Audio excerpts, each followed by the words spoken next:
Capítulo 15. Médiuns escreventes ou psicógrafos. Médiuns mecânicos, intuitivos, semimecânicos, inspirados ou involuntários, de pressentimentos. 178. De todos os meios de comunicação, a escrita manual é a mais simples, a mais cômoda e a mais completa. É para ela que devem entender todos os esforços, porque permite estabelecer com os espíritos relações tão continuadas e tão regulares como as que existem entre nós. Tanto mais a ela deve-se aplicar porque é por esse meio que os espíritos revelam melhor sua natureza e seu grau de perfeição, ou de sua inferioridade.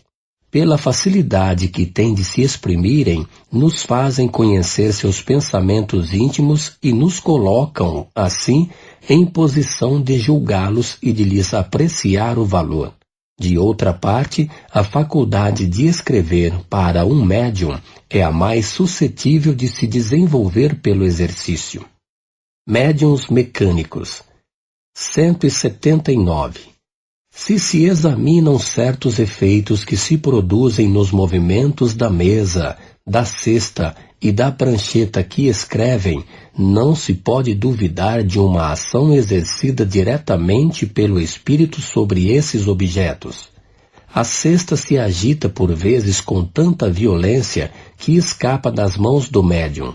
Algumas vezes se dirige até certas pessoas do círculo para impressioná-las. De outras vezes, seus movimentos testemunham um sentimento afetuoso. A mesma coisa ocorre quando o lápis está colocado na mão.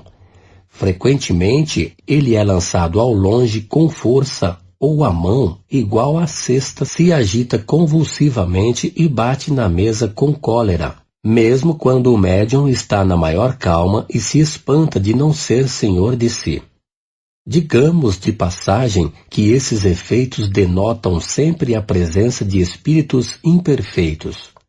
Os espíritos realmente superiores são constantemente calmos, dignos e benevolentes. Se não são escutados convenientemente, retiram-se e outros tomam o seu lugar. O espírito pode, pois, exprimir diretamente seu pensamento, seja pelo movimento de um objeto do qual a mão do médium é apenas um ponto de apoio, seja por sua ação sobre a mão do médium. Quando o espírito atua sobre a mão, dá a esta um impulso completamente independente da vontade. Ela funciona sem interrupção e malgrada o médium, enquanto o espírito tem alguma coisa a dizer e se detém quando termina. O que caracteriza o fenômeno, nesta circunstância, é que o médium não tem a menor consciência do que escreve. A inconsciência absoluta, nesse caso, constitui o que se chamam os médiuns passivos ou mecânicos. Esta faculdade é preciosa pelo fato de não poder deixar nenhuma dúvida sobre a independência do pensamento daquele que escreve. Médiuns intuitivos. 180. A transmissão do pensamento ocorre também por intermédio do espírito do médium, ou melhor, de sua alma, uma vez que designamos sob esse nome o espírito encarnado. O espírito estranho, neste caso, não atua sobre a mão para fazê-la escrever. Não a toma, não a guia. Ele age sobre a alma, com a qual se identifica. A alma, sob esse impulso, dirige a mão e a mão dirige o lápis. Anotemos aqui uma coisa importante de se saber. É que o espírito estranho não se substitui à alma, porque não poderia deslocá-la. Domina-a sem que saiba, ele imprime sua vontade. Nesta circunstância, o papel da alma não é absolutamente passivo, pois é ela que recebe o pensamento do espírito e que o transmite. Nesta situação, o médium tem a consciência daquilo que escreve, embora não seja seu próprio pensamento. É o que se chama médium intuitivo. Se assim é, dir-se-á, nada prova que seja de preferência o espírito estranho que escreve ao invés do espírito do médium. A distinção, com efeito, algumas vezes é bastante difícil de se fazer, mas pode ocorrer que isso pouco importe. Todavia, pode-se reconhecer o pensamento sugerido no fato de que não foi jamais preconcebido. Ele nasce à medida que se escreve e, frequentemente, é contrário à ideia prévia que se tinha formado. Pode mesmo estar fora dos conhecimentos e das capacidades do médium. O papel de um médium mecânico é o de uma máquina. O médium intuitivo atua como o faria um intérprete. Este, com efeito, para transmitir o pensamento, deve compreendê-lo, dele apropriar-se de alguma sorte para traduzi-lo fielmente e, portanto, esse pensamento não é o seu. Não faz mais que atravessar seu cérebro. Tal é exatamente o papel do médium intuitivo. Médiuns semimecânicos. 181. No médium puramente mecânico, o movimento da mão é independente da vontade. No médium intuitivo, o movimento é voluntário e facultativo. O médium semimecânico participa dos dois gêneros.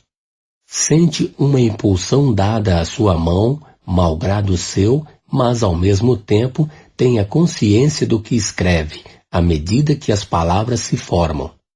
No primeiro, o pensamento segue o ato de escrever. No segundo, o precede. No terceiro, o acompanha. Estes últimos médiuns são os mais numerosos. Médiuns inspirados. 182. Toda pessoa que recebe, seja no estado normal, seja no estado de êxtase, pelo pensamento, comunicações estranhas às suas ideias preconcebidas, pode ser incluído na categoria dos médiuns inspirados.